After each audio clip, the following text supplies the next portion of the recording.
Hello, everyone, and welcome to another episode of The Lion, the Way, and the War, where we discuss Jesus, His church, and the spiritual battle that we all face. My name is Craig Allison, and I'll be your host.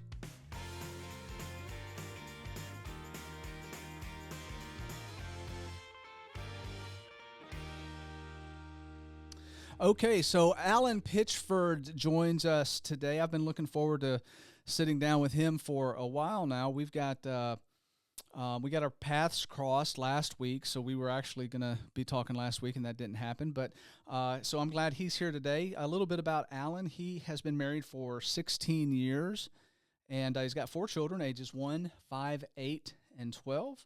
He has a Bible and Media Arts degree from Freed-Hardeman and a Master's of Divinity from Harding School of Theology.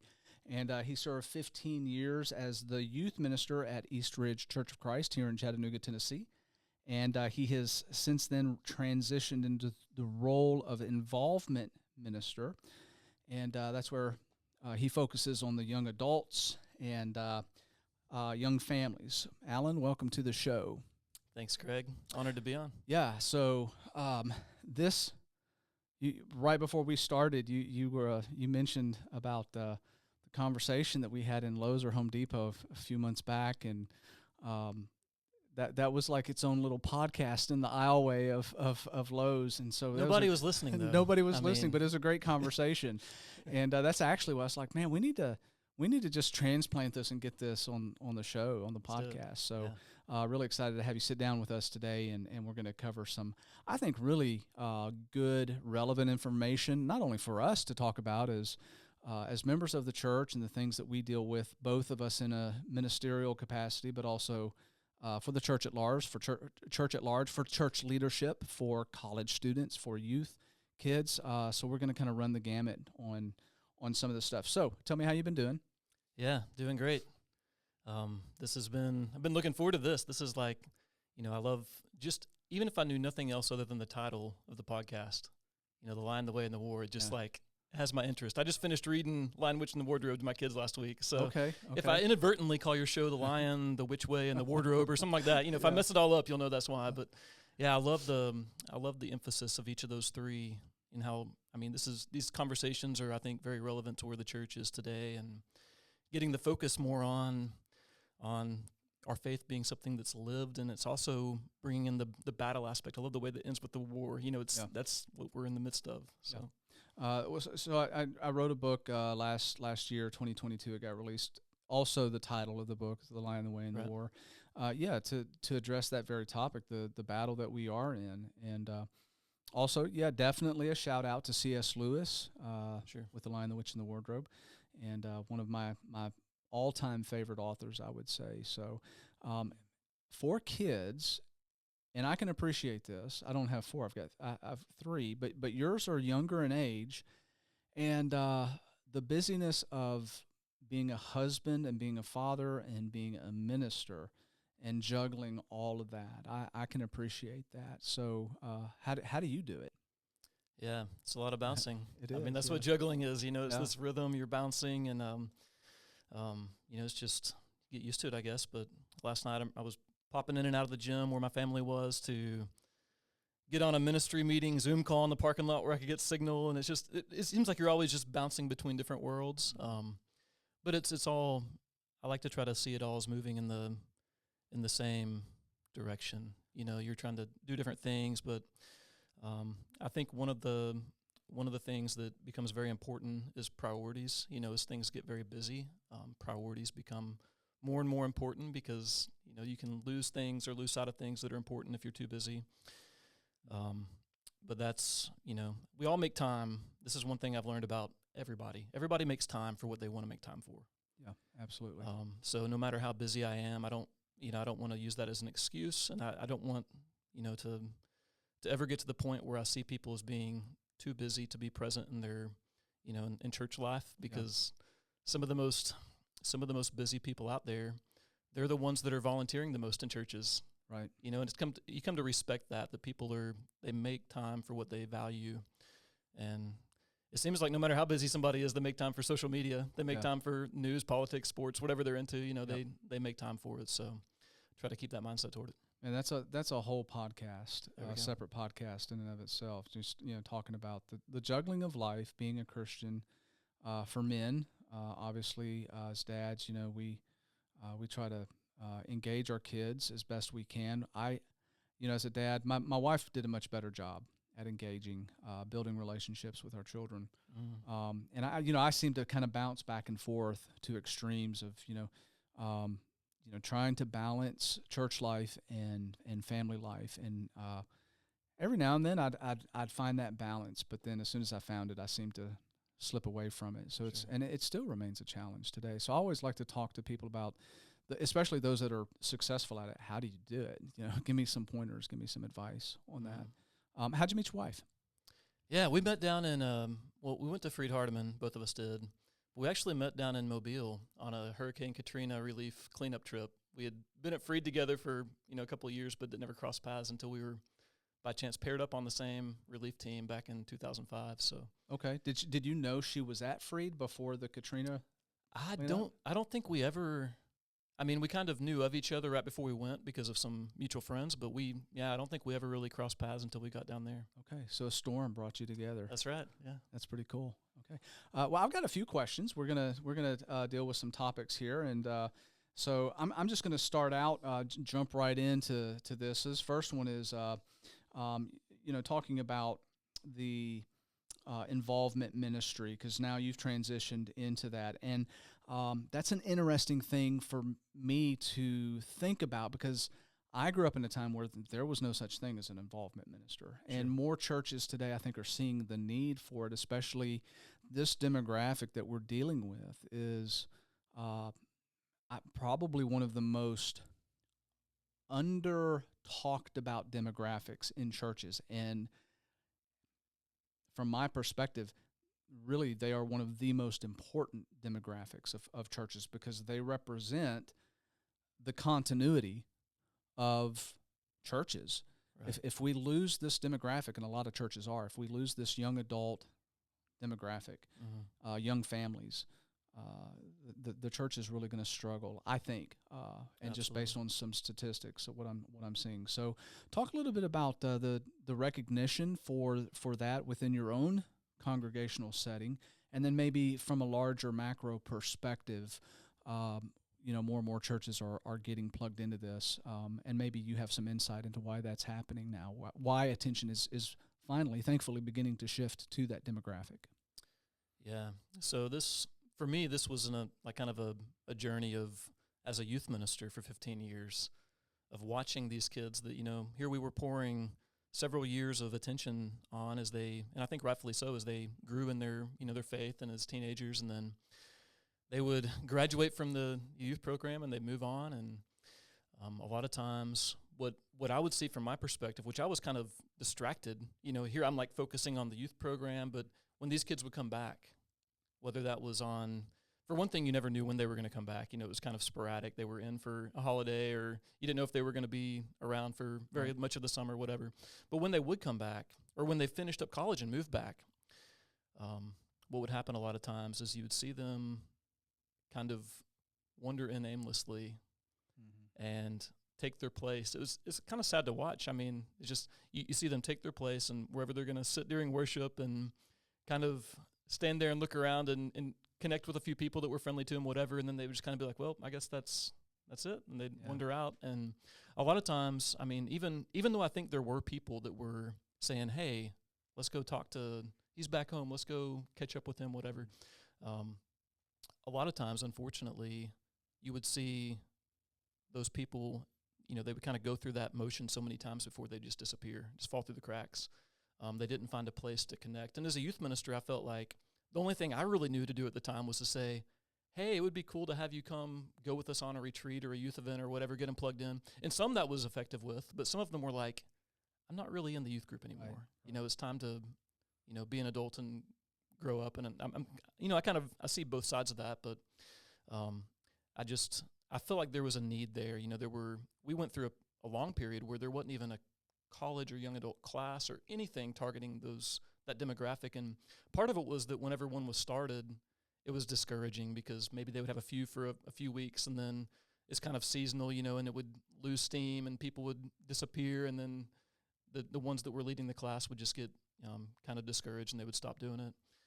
So we went through some cycles of that, but I just, over the years, I became more and more convicted that this is not okay. We've got to do better. We've got to, at least do everything we can to try to help these that are coming back to find their place, to become an active part of the church, to have better opportunities to connect with each other, to kind of maintain some continuity with, their vibrant church Right. life they were afforded during their, youth group years on into adulthood. And it doesn't mean repeat youth group. It means, let's find what's next and make sure that they're not just drifting off. Sure. Because the needs change as the kids, I mean, they grow up, they start their own families and stuff. And I think, I'm not sure why it takes somebody that has a vested interest, because looking at this from a high altitude sort of level, I don't think most church members or church leaders understand the rift that happens when we have a whole segment that you've fostered, right? I mean, you've built relationships with these kids as part of the youth program. So this vested interest as a youth minister, or like in my setting as a college minister, I pour into these kids, you pour into these kids, and then after we're done with them, the church hasn't done a great job of having okay, here's the next step. It's waiting for you. Here's what to expect. This is going to be enriching. This is going to be fulfilling. And we've been waiting for you. We've been waiting for you to reach this age where now we can take, pass the baton kind of thing. And I mean, let's be honest about it. Once they leave a good youth program, they may or may not find a good campus ministry program. That's hit or miss. And if they happen to find a good campus ministry program where we take the baton from you and pour into and develop, and then, my job is now to pass them on to the role that you've now in. So, it oftentimes it takes a person who has that vested interest, who has seen them and they've poured into them, and they don't want them to fall through the cracks. Like it's been, that's been happening across the board. So, I'm thankful that there's people that understand that have poured in, that are thinking along the lines of, I don't want to lose this kid because I worked with them. I know that they're a good kid, and they deserve a chance for us to step up. So all of that basically to say, what is your thoughts on, like, what's changing that more churches are finally, it's not taking an individual like me or you to recognize this. More church leadership is beginning to see, oh, we need to do something about this group because we're losing them. Yeah. I mean, I think some of that is reactionary to, church leaders watching their own kids fall through the cracks. I think that's part of it. Sadly, I think part of it is churches, every once in a while, you kind of have this awareness. You look back and go, whoa, wait a second. We don't have anybody that's between the ages of college and 35, 40 years old. Yeah. Like, where is that whole segment of, like, it makes people concerned when and I think rightfully so, whenever they see that gap. So then it's almost like, I mean, it's better late than never, but ideally we wouldn't get to that point where it's like there's an empty room, right, that used to be the young adults, classroom or whatever, and it's, hopefully there's proactive efforts to try to keep from getting to that point, but yeah, I think it's just churches trying to make sure that they have a future, that the future of their congregation is bright, and that we've seen so many churches around Chattanooga and all across the globe, I'm sure, that are going through the same experience of seeing churches shut down because, they just age out. Yeah. They haven't done a good job of replacing themselves and plugging in the next generation. This is a relatively new, and when I say relatively new, I'm talking the last 50 years. So we're let's go back 5 decades ago, or 60 years, where I don't know the sociological reasons, but I do know that was just part of life back then. That when you came back from college, or you became a young adult, like, your place was at a church, at a local congregation. Like the young adult, the 25, 35-year-olds, they didn't even imagine a lifestyle that did not include church as part of their Right. Their environment, so to speak. And that is the thing that's changed. Oh yeah, it's today. no longer the default. Right. The default is not to be part of the church. So. Yeah. So what's going on? Yeah. I mean, I think we can blame culture. I think there is a lot of cultural current that's pulling people, especially young people, away from faithfulness. I mean, I think that's definitely part of it. But I think there's some things I believe that the church is kind of up against when it comes to trying to retain that age, that demographic. It's for whatever reasons, we've gotten to the point where, especially younger people, they don't have as much preference for group interaction like they used to have. They prefer public interaction. Is like behind the screen is preferred. Right. It's just the more comfortable place for them. So that's a challenge, and that predates COVID. I mean, COVID maybe accelerated that, but it was definitely the trend before COVID too. Another cultural current, I think, is tolerance. And the church, I think in a lot of young people's eyes, the church is not done tolerance right in terms of how we've navigated some of those difficult conversations, how we've addressed difficult topics, how we've pushed back on culture. Not that it doesn't need to be pushed back on. I think even if you're a faithful young person, I think you agree that, this isn't right and we should be going in this direction and not that direction. But in terms of how we have those conversations and what the tone is, I think there's been some turnoff with a lot of our young people over how that's been navigated in the church. And you could say similar things about politics, like how the church has navigated the whole political narrative that goes on from cycle to cycle.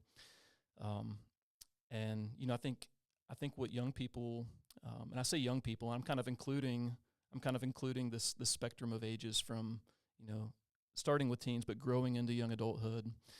I think what the young adults need to see is a true kingdom movement, kingdom mindset that rises above the political fray, that rises above everything else that the world is obsessed with.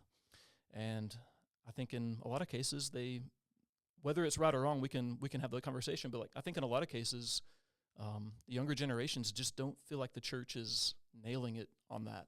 So have we disenfranchised, and I say we, the church, has the church created a marginalized community all of a sudden that we weren't aware that we were creating, that now this age, and when I think of the group that you're dealing with now, I kind of, in my mind, I'm thinking anywhere from age, like post-college, like maybe 20, youngish 20 to 35, somewhere in that age. And we can shift that a little bit, whichever way, both ways maybe. But have we unknowingly created a marginalized community, to throw a term out there that's very popular today? I mean, I imagine it does feel that way to a lot of people, part of this is if young people, if they're looking at each other saying, we both have similar sentiments about, the disconnect between what is relevant in our concept of the world and how faith interacts with the world and what we see happening on a church level, it kind of brings about some unfortunate separation, in terms of those people's integration into the church family and church life and the community and everything that's supposed to be a part of that. And maybe that's inevitable to some extent. I would think that, probably any generation of the past, there's probably some amount of that happens, from generation to generation. Yeah. But at the same time, what I think is unfortunate, and again, maybe this is, I'm just looking at my generation, because that's all I've experienced. Yeah. I'm seeing it happen in our generation where it seems like one thing working against churches is that a lot of the younger generation, it seems like sometimes to them that the church is stuck in the past, trying to get back to the past, lamenting the fact that things aren't today the way they were back in the 80s or whatever decade you want to look back to. Right. And so there's kind of that, and that kind of alienates especially these people that weren't even alive in the 80s, let alone, aware of what things were like back then and wanting to get back to that. They're just wanting to see the kingdom grow in 2023. And, I'm glad that you're bringing this up, because I think the immediate pushback from my generation and older is like, no, we're not going to change because we're going to give up doctrinal truth and values, and we're not going to be tolerant to the point that we jeopardize good doctrinal stance that the church needs to stand firm on. Yeah. And if you want proof of that, just look at the world right now. Just look at all the changes to the church. You've got a complete disintegration of what used to be absolute truths 20 years ago that are now, everything's up for grabs. So that's the immediate pushback, I think, from my generation. Don't let go. Yeah. Right. But, and I'm not trying to put words in your mouth, truth can remain truth. We can stay doctrinally sound to things, but we also, and again, I say we, I'm talking about my generation and older, need to have some cultural awareness.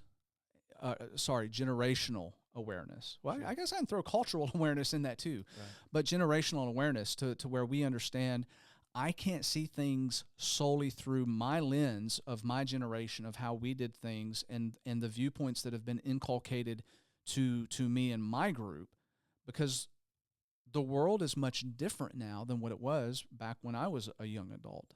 Things are vastly different. Sure. So if I can't appreciate that and look at it and then go, okay, so how do we now navigate these doctrinal things and not jeopardize doctrinal truth, yet remain or learn how to be, I should say, more generational sensitive to these upcoming. Is that, I don't know if I'm making sense with this. No, I think that's a really important point, and that's something that I think we all have to wrestle with to some extent, is differentiating between our preferences and our convictions.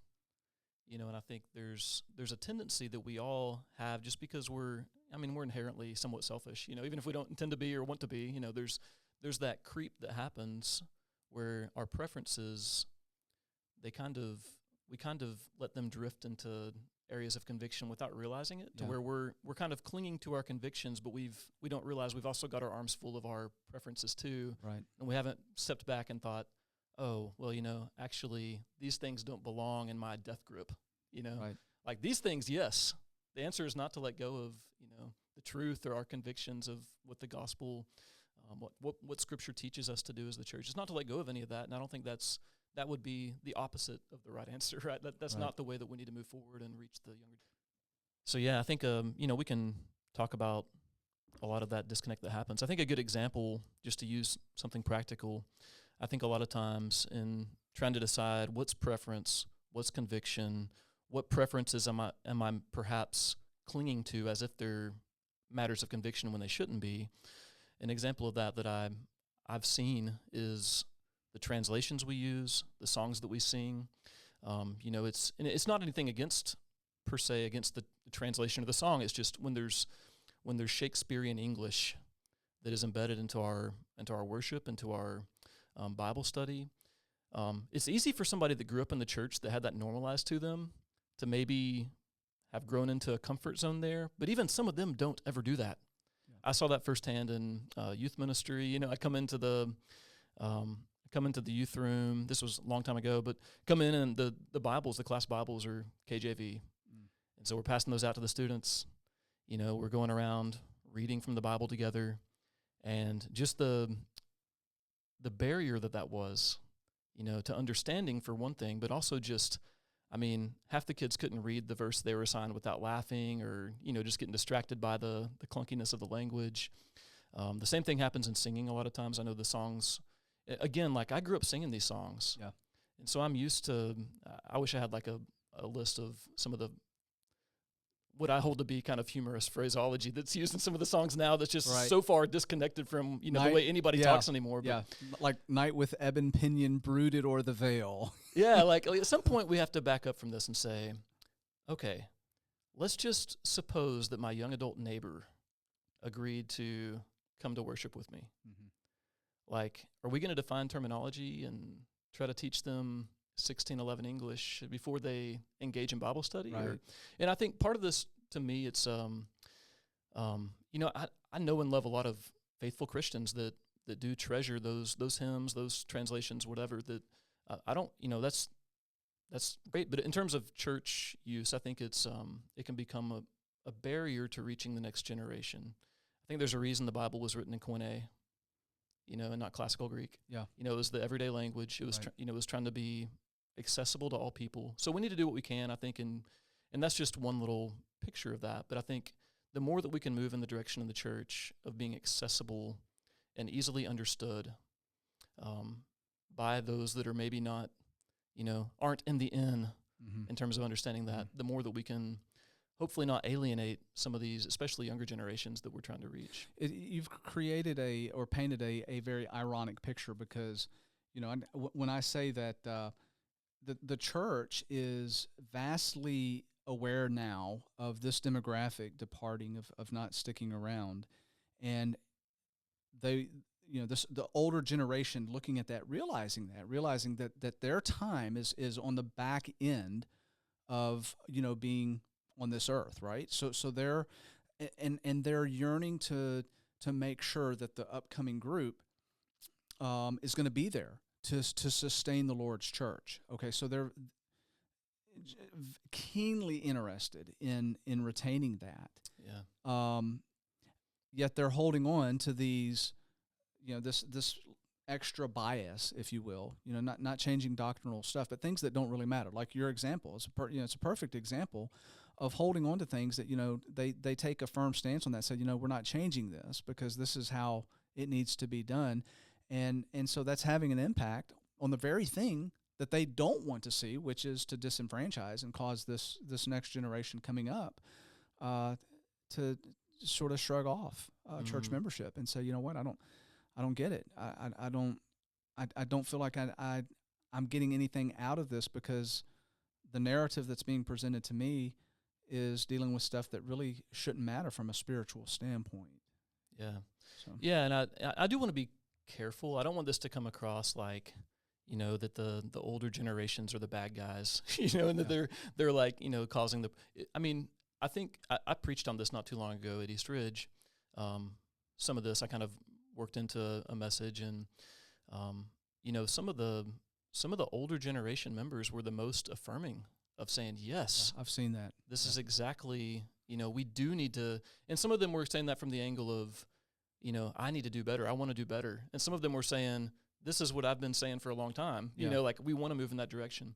So, it's something for all of us to wrestle with, I think. And it's, it's not just, I don't want to single out a certain group and make it sound like I'm, seeing them as the problem or anything like that. It's just, we need to look at this as a church together and say, what can we do better? Yeah.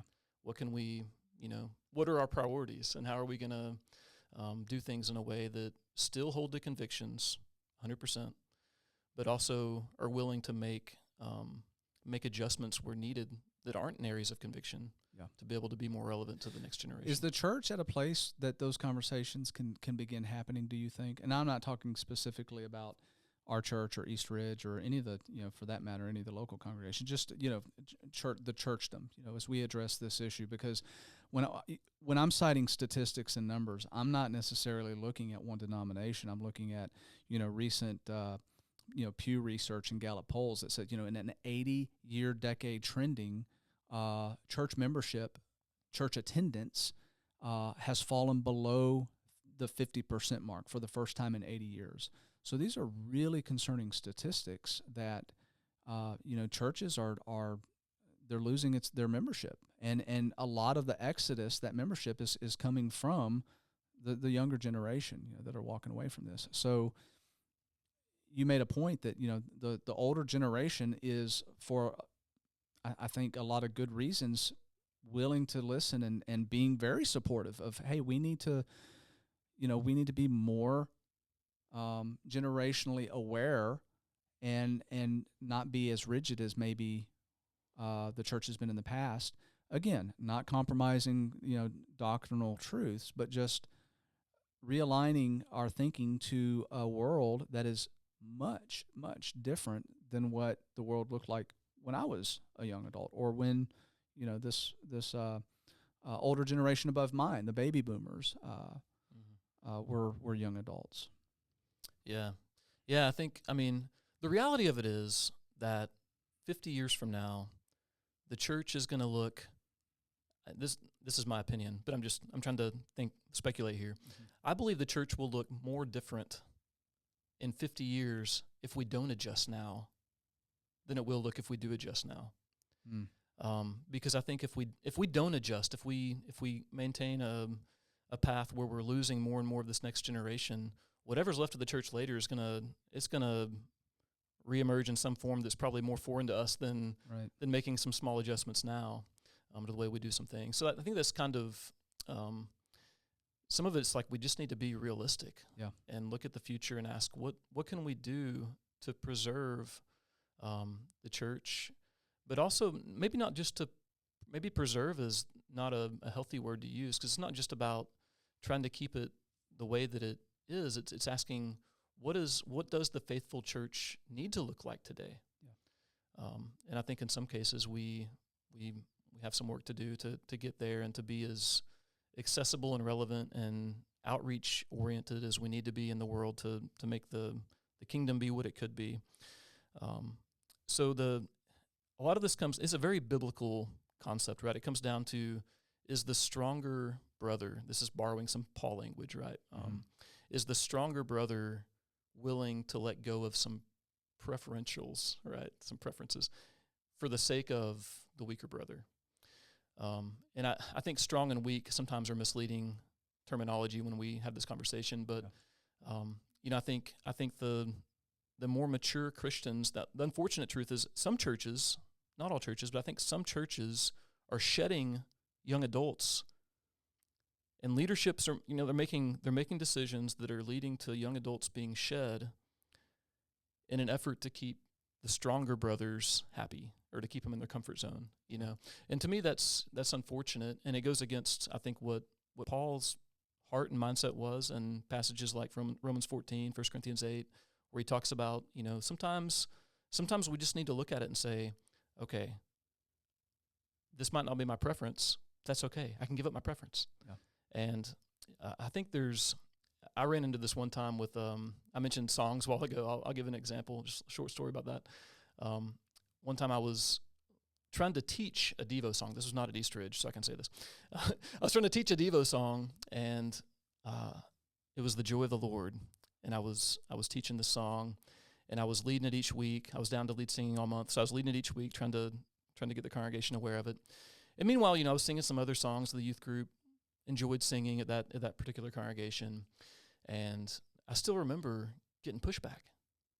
And the pushback was, those Devo songs, especially that one you keep singing every week, like those just need to stay around the campfire, stay at Bible camp or whatever, and we shouldn't be trying to bring those into our worship service. And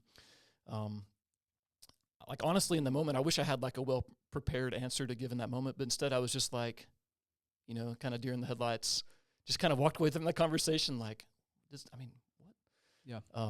So then, what I did was the next week I just got up and read the passage in Nehemiah that song's lifted directly from, and said, let's sing scripture together, And I think that's the case with so many of the songs that are maybe not as much, they're not the preference songs. So many of them are straight from Scripture. Right. I could lead singing all month and pick every single youth song that's actually Bible verses. I've done that before with leading singing, just like, we're going to sing these Scriptures. There's nothing wrong with obviously there's nothing wrong with the content of the songs. It's just, it's a preference thing. Yeah. So trying to get to a place where we can just help people recognize that this is not a conviction, this is a preference. Right.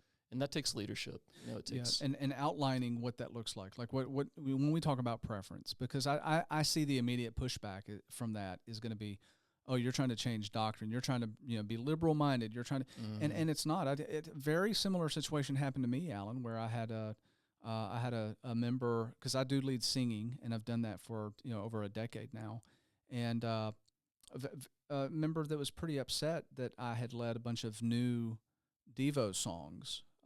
Which actually was a balanced mix of traditional songs and then some of the newer songs based in Scripture. And this particular person came up after worship and was very displeased with that, and told me, I needed to stick with the songs that were in the book. 'Cause we use PowerPoint. Some of those are not in the hymnals that we have, the traditional old standard hymnals, and even mentioned, like Amazing Grace. And I told the lady at that point, I said, there was a time when Amazing Grace was a new campfire song. It was a new, Right, yeah. every song has its newness, That's right. And so the new songs today for this current generation, that the songs that resonate with them, that speak to them, will be probably faced with, the generation down the road that look at those as the old-timer songs, right? So each generation has their preference, which I think is the point that you're making here.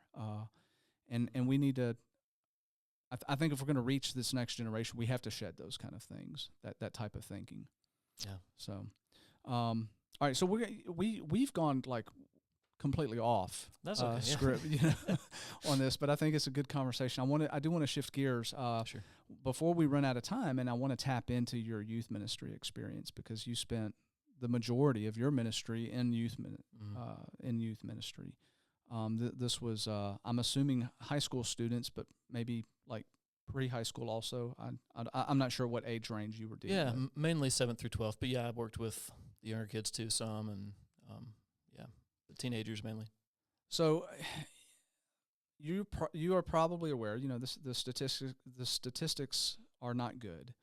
I am the recipient of church youth programs across the country, here at the University of Tennessee in Chattanooga, and I see once high school kids graduate, and I'm dealing specifically now with the statistics that I'm talking about are specifically those who have come through a youth ministry program at church.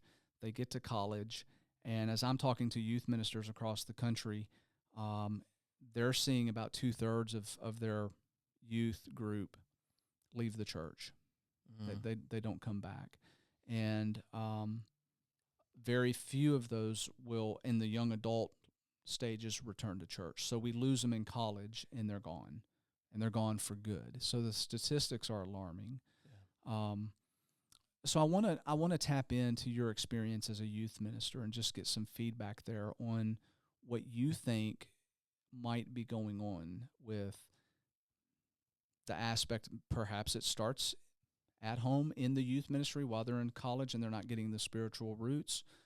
I know college, there's variables there. They have that freedom that they've never had before, so they don't have a mom or a dad or a youth minister encouraging them to come to church like they need to come to church, so they're on their own for the first time. So certainly that's an aspect of it. What do you believe youth ministry needs to stop doing, and continue doing to have a kid that comes to college prepared to deal with what they're going to run into in college? Yeah, that's a lot. I think one of the things that is super important is intergenerational connections, and that starts, from the time a child is young all the way up through church life. But I mean, if they relocate, if they end up at a different church, you lose some of that, but you still have maybe the ability to stay in touch. And the more different age, adults that you have connections with growing up, that's been proven to be one of the major contributors toward a youth remaining faithful in young adulthood. So trying to build that, and I think in youth ministry, there's definitely more. Like when I look back, that's one of the things that, I never will regret efforts that were made in that direction. If anything, I'll regret not doing more, to foster those connections. And in some cases, there's successes and failures. Like you see some kids that do get that kind of web that holds them faithful, and then in some cases that didn't happen. Yeah. I love just getting out, and it's hard to convince teenagers that this is like a good use of a weeknight, but like getting a group of teens together and going and sitting in one of our elderly members' homes and just having life conversation with them, and like having them tell us about how they made it through a health struggle or the loss of their husband or a job loss or something, like hearing them just kind of talk about life and how they relied on their faith through those years, it's like so valuable. Yeah. And some of those, they were valuable for me, and I'm having these talks in my 20s and 30s with a lot of these, just listening, and I'm thinking, man, I'm so glad that these teens are hearing this, because this is going to stick with them. Yeah. And a lot of my connection at East Ridge, even still today, is there's a lot of people that I got connected with from those conversations that I know better than just about anybody else, because they opened up and they shared all this, and it's people that I wouldn't have gotten to know otherwise, more than likely. I'm kind of in the youth ministry world, and that was where I was kind of interacting with parents and the teens, and that was about it. But trying to branch out of that, and I think in youth ministry you have to kind of make that happen. Like, right. It doesn't just, maybe you get some occasional volunteers that are kind of older, wiser, people that step in and get involved, but that's hard to come by. So just taking the initiative to trying to get that interaction formed, trying to encourage some of those people to say, maybe you can adopt this kid and just give them some special attention, and not to be anything too formal, just, make an effort to forge those relationships. Yeah, what you're saying, it bears out too from my end of it. The kids that stay plugged in, and I talk to a lot of them, and they relay stories just like that, where they have that intergenerational connection during high school, and they tell me their youth minister has been very intentional about that. And I think more youth ministers need to understand the importance, just how valuable that is to foster those types of relationships at their home congregations. So that would, I guess, fall into the category probably of, if you're doing it, continue doing it. If you're not doing it, start doing it, right? Yeah. What do you think? What do you think? Large picture here, a lot of youth ministries across the nation, and again, we're not just necessarily talking within the churches of Christ, but I'm talking about, just the plethora of youth ministries, because I deal with all sorts of faith backgrounds at the campus ministry level. What do you think most youth programs are getting wrong? Youth ministry programs. Yeah, compartmentalization. It kind of becomes its own. Sometimes it's not like integrated into the church as a whole. It's just kind of its own thing. And it's a lot of small things that add up on that. I'm kind of big on trying to, with our own kids, like I want church to be something that has a very family dimension to it. I want them to have a youth group to be a part of, but like I feel compelled as a father to be, just as a parent, to be involved in that world, even when I'm not the youth minister, not because of my background, but just because I'm their parent. Like trying to bring family into that kind of intersection, which is hard sometimes to know the right balance on that. But also just in terms of worship, I think it's awesome when the youth want to sit together, but at the same time I'm like, there's a balance here somewhere too, right? Because I want these families, like I want my family to come and worship together. Not just we walk in the door and it's like, hey, I'll see you in a couple hours, and we all split up and do our own thing the whole time. So it's, there's room for both, I think. It's just finding that balance and trying not to look at each other as categories. And I think that applies to youth ministry. It applies to young adult ministry. I think sometimes whenever there's a visitor that comes to the door, instead of looking at this person as, oh, they're a visitor. Oh, wait, they're a teenager. Or, oh, wait, they're a young adult. Like they belong in that group and they'll go over. Instead, it's like, no, they're another soul.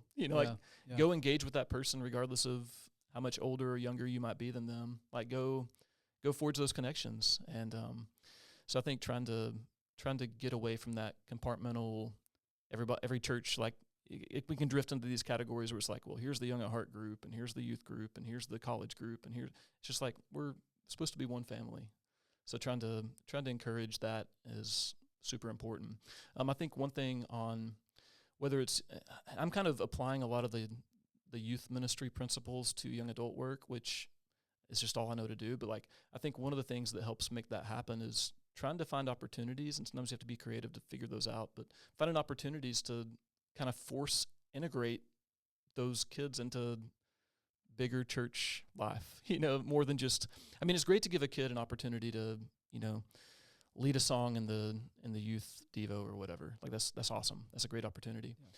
But at some point, they need to have not just leadership opportunities, but just service opportunities, whatever it might be teamed up with more than just their youth, their peers, to do service work. Let's team up with, adults of different ages and try to make that happen. One of my favorite things that I've loved seeing, I guess this is kind of moving a little more positive, but I love seeing whenever a young person or a young adult steps up and says, hey, I want to serve on the food line at the church meal. And here they are putting food on the plate of everybody from the 4-year-old to the 94-year-old, and they're smiling, interacting with each person. They kind of get to know people, even just at like surface level, but they're kind of building familiarity, and being seen in that role I think is really valuable. I also love seeing, I've seen this several times at East Ridge lately, and I'm really proud every time I see it. Seeing empty nester age, older couples that their kids are out of the home, and they're going and they're finding young adults, maybe even teenagers, and saying, "Hey, go eat lunch with us."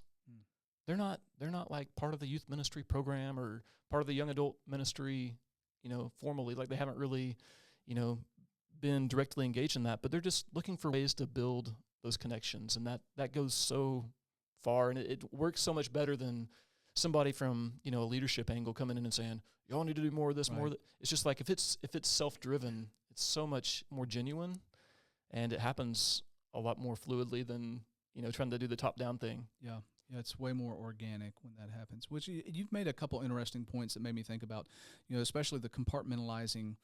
And we have a tendency to do that because we, as churches, we see the need to have these different groups that function kind of independently, and they have their own special objectives and talents and whatever you want to call it. But that does lead to this propensity to to box those groups up, especially the young, that youth group, and that's really not a biblical concept because we're part of a body, right? So do we view our youth as part of the body, or are they just kind of a side tangent that they'll be part of the body at some point, but not right now, And I think that really does set the stage for exodus out of the church when they get gone, because they never felt plugged in and connected to a church. I mean, surface level, because, they kind of have to go to church because mom and dad make them get up and go. But if they're not part of that body, they've already been amputated, And so when they go to college, why would they feel the need to be part of a church or post-college, So I think you make a really valid point that I believe many churches across our nation, the church leadership and youth ministers need to sit down and have the exact conversation that we're having and understand, from my perspective anyway, when I see them, I see the result of youth programs. I see the good and the bad. And what the comments you've made are spot on, Alan. I mean, these are not made up like theoretical things that you're saying. This is what I've seen over the past decade, and what you're saying works, and it has big implications for the church. And the ones that aren't doing that, we're suffering the consequences of it. So I can't emphasize or underscore what you've just said enough, because it's very relevant to the future of the church and what's taking place right now. What about, one of the things I wanted to ask you too, which comes up quite a bit, I deal with quite a bit, is this mindset of activity-based youth ministry. And I'm not downing. I think there's a place, a big place, for activities and fun and events and that kind of stuff for our youth programs. But is there a balance there? Have we leaned too far on one side or the other of that? What's your thoughts around that? Yeah, I mean, I think that's I think we're always trying to find balance. One thing I do think is part of the value of, and this is really broader than youth ministry, but since we're talking youth ministry, the value of like fellowship, fun type interactions in the church and trying to build that closeness. There's one kind of interpretation of that says we're not really accomplishing our mission here, right? Our mission is the Great Commission. We're supposed to be working toward this evangelistic goal, or we need to do more service. Service is what the Lord has called us to in the kingdom, and I think that's all true, and I'm all for trying to do as much as we can to accomplish those aims. But at the same time, maybe we can do a better job of recasting the things that we do plan that are more just fun, fellowship, kind of get together, let's grow in our relationships with each other. Emphasizing our purpose in doing this. It's not just because, hey, it would be really fun to go to Six Flags or whatever we choose to throw on the calendar. The purpose is, as we grow as a church family and grow closer to each other, we become a more powerfully appealing environment for those that we are trying to evangelize to, those we are trying to serve. If you bring somebody in to, worship assembly, and they can tell that nobody there knows each other, really has much relationship with each other, doesn't enjoy being together, they're just all there because they all feel the need to come worship. Yeah. You've kind of lost, even in that, even if you get to that step of evangelism of like getting somebody into the assembly, you lose an evangelistic draw. Yeah. Because you don't have the family connectedness that would ideally be what they walk in and go, wow, this is like a big family. These people know and love each other and spend time together, and they do life together. Be a part of that. Yeah, and I want that. Yeah. If they come in and say, oh, this is like the rest of the world, they just worship God, then we're probably not going to win them to want to be a part of it. Yeah, that's interesting that when you do the sociology of that, they've done studies on gangs. Primary reason why kids get involved in gangs is to be part of a family. It's not to get rich. Yeah, it's not to they need that. We need that. We're wired that way as human beings. So really good point there. All right, so we're gonna wind this down. I've just got a few more questions. We're gonna switch gears to church leadership because you've worked under church leadership. I'm gonna do my best to get you in trouble right now. Thanks. Kind of got some good editing over there. All right. So elderships. Hats off to elderships, just navigating COVID and stuff. I mean, I know we're past that, and I hate to even say that word anymore. But I don't think people really appreciate the stress that elderships were under. Some had to cancel services, some didn't, and where they fell out on that. And then just it seems like the ongoing dynamic of elderships for a lot of congregations. This is coming from students that I talk to. When I ask them about their elderships, they give me all of these things that their elders are doing that honestly are not the job of elders. It's the job of deacons. Yeah. And so I see that over and over and over again, that we have what seems to be, and my representation there, I keep going back to this, but I'm dealing with a wide swath of the southeastern United States. The kids in my ministry represent, a large territory of space. And it seems to be across the board, the common theme is that we've got a lot of deacons in our churches who are deacons in name only. And the elders are the ones that are actually doing the work that the deacons ought to be doing, which means that there's not a whole lot of room or time left for elders to be doing the work of elders, which is, shepherding the flock, focused on spiritual matters and not necessarily, bathroom toilets and, those types of things. Right. So what's your perspective on that? Working, under an eldership, is that something you see as an issue? And if so, what do you think needs to happen? Yeah. First of all, I have a big heart for elders. My dad's been an elder since 1998. I was 13, and he's still an elder today. He's been at it for 25 years, and so I've seen firsthand, both as a teenager and continuing, that elders put in so much.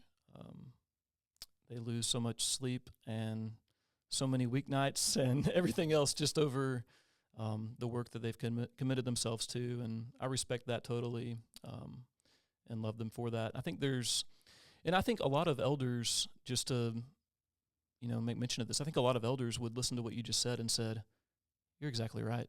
Mm-hmm. I don't think this is like a behind the elder back conversation. Oh no, it's a well-known fact. It's just a struggle, and I think a lot of times the things that elders, and I see that in my life too, and I saw that in ministry. A lot of times the things that I knew were the most important were the hardest things to find time to do or to find energy to do. Right. And honestly, sometimes it was more energy than time. Yeah. or the heart to do it. Like it's the real work of ministry is it's more demanding than some of the tasks that come along with it. And so sometimes I could distract myself with the tasks and not do the real hard things, and stay really busy and make, feel like I have a pretty good excuse for doing, what I'm doing. Right. And I think so I put myself in the role thinking, okay, if I were an elder, this would probably be a struggle for me too. Yeah. Just to try to imagine that. But yes, I think that what you're saying is absolutely, I've had conversations with people from a lot of different congregations as well, over my entire lifetime, and that's like a recurring, observation. I think it is unfortunate. So one of the problems that I think comes in on this is that elders are expected to be the people that put out fires. Yep. And sometimes, if that's their mindset, is we put out fires, and that's what consumes a lot of their time. Oh, this person's upset. We got to meet with this person now tomorrow night. We got to figure out how to fix this situation, and they hurt so and so's feelings. Now we got to have a meeting with these two together. Then we got to meet with each of them individually and see if we can work through this and see if we can get them plugged back into this ministry. And they're doing all this kind of behind the scenes stuff like that, and it's like, okay, are those conversations necessary? Probably a lot of them are. But can we get to a point where church leadership gets so much in a mindset of putting out fires that there's not much proactive leading going on? It's reactionary. It's our job is to take care of problems. Maybe in some cases that is, what falls on them to do. But trying to get to a place where we look at our elders and think more of them as these are people we trust to lead, not just people that we trust to fix broken things. Just getting to a point of proactive leadership is really important.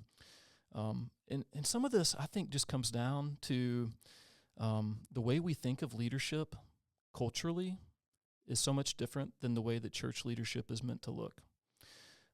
Some men have this boldness to step forward and lead the way, to confidently take charge, and we normally think of them as being leaders, but elderships are it's upside down kingdom leadership, right? Yeah. It's different than that normal picture that's in our mind. You look at 1 Timothy 3, you look at the elder qualifications.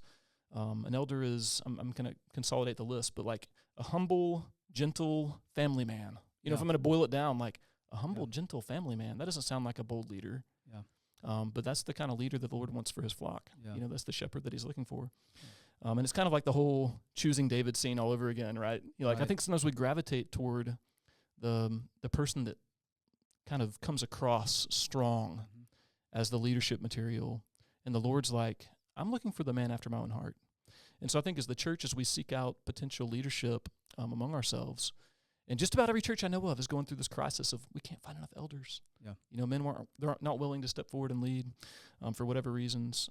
So when we think of potential leaders, I think instead of thinking, okay, who are the businessmen that climbed the ladder and proved themselves successful and are wealthy and are the wisest, most, respectable people in that kind of way, and it's like, well, I'm not saying an elder can't be those things, but I don't think that should be our prereqs. Yeah.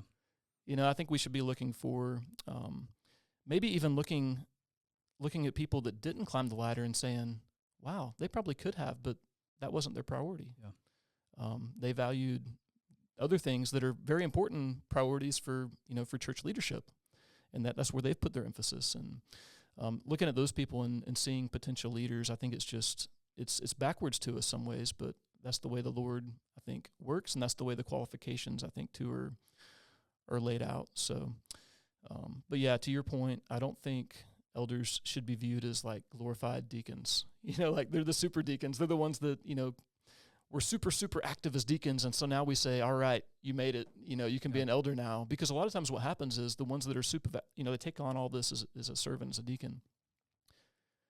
They become an elder and they don't let go. Right. Of all those things those kind of things that they've built, so much everybody relies on them to do all these different things. Now they're like, okay, and now I have to do this too, but I just don't know if I have time to. So then they're juggling all these things they shouldn't be juggling. They should be passed on to somebody else. But unfortunately, that doesn't always happen. But yeah, so not super deacons. And what you said about, elders sometimes become deacons. Deacons just don't really know what to do. On the front end of all that, it's kind of like sometimes preachers are hired to do the work of shepherds. Yep. That's not getting done by the shepherds because they're doing the work of deacons. And the deacons are like, well, we came to the meeting, what are we supposed to be doing something else?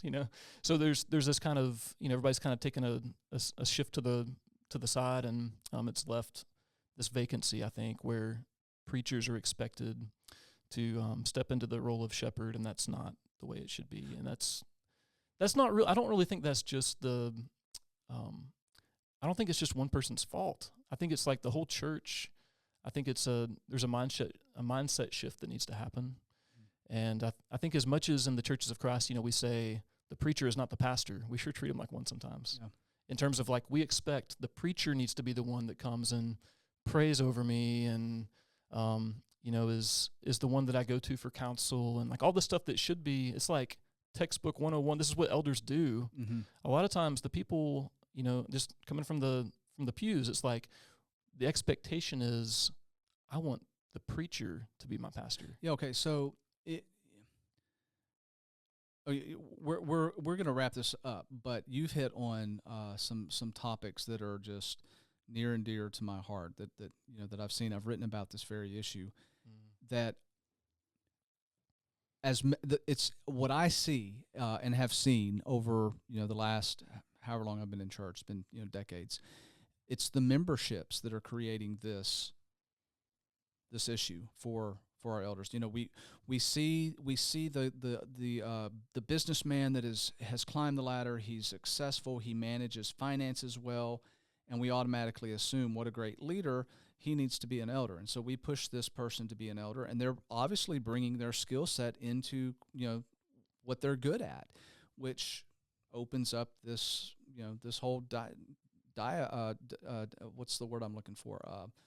This paradigm, I guess, and that just kind of gets re-sucked into the membership, and they look at that and they go, okay, yeah, that's what's supposed to be happening, and look at all the great physical things that our eldership has done for the building and stuff, and so that's what a good eldership looks like.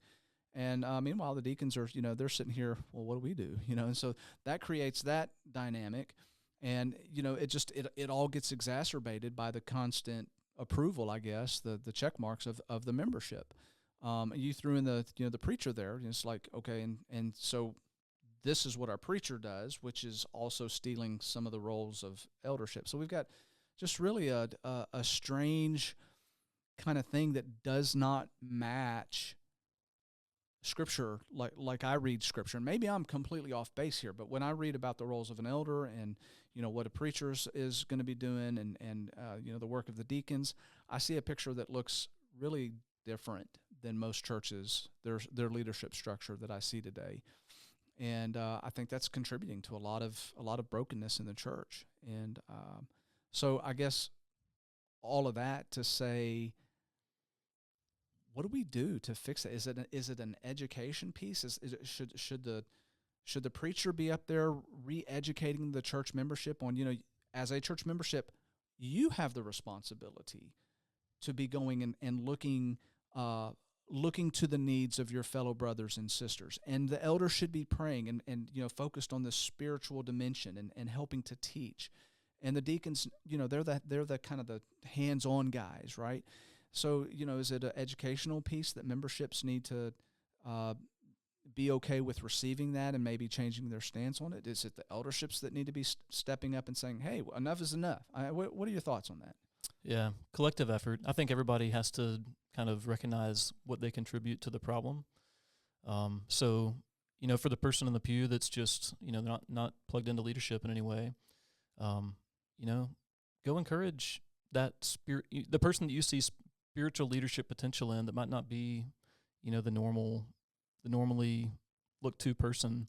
Go encourage them toward that, and kind of, they're in the same way.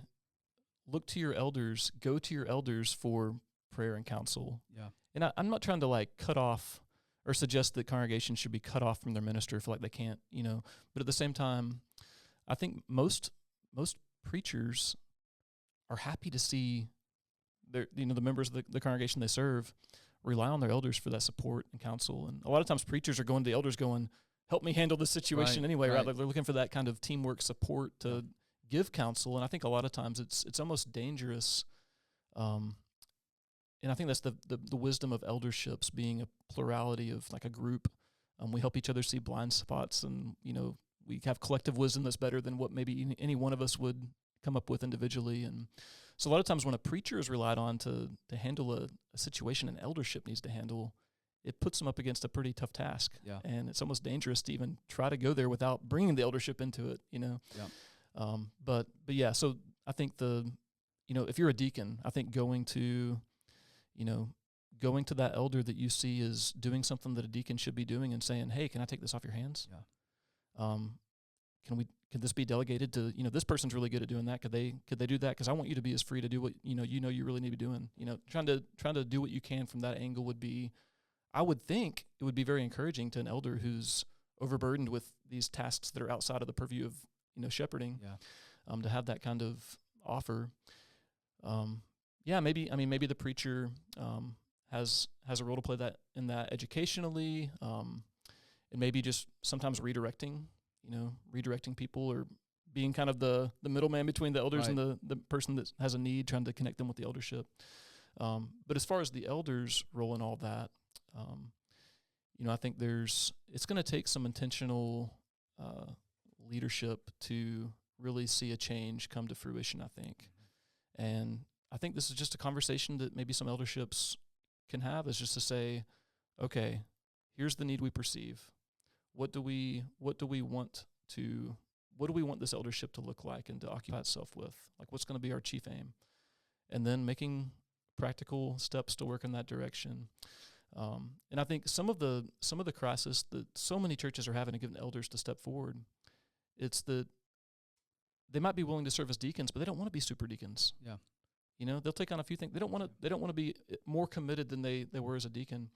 But it's like, these are two different categories. Like, eldership it's not like you become a deacon and then if you prereq from that up to elder. It's a whole different contribution that you're making toward the church.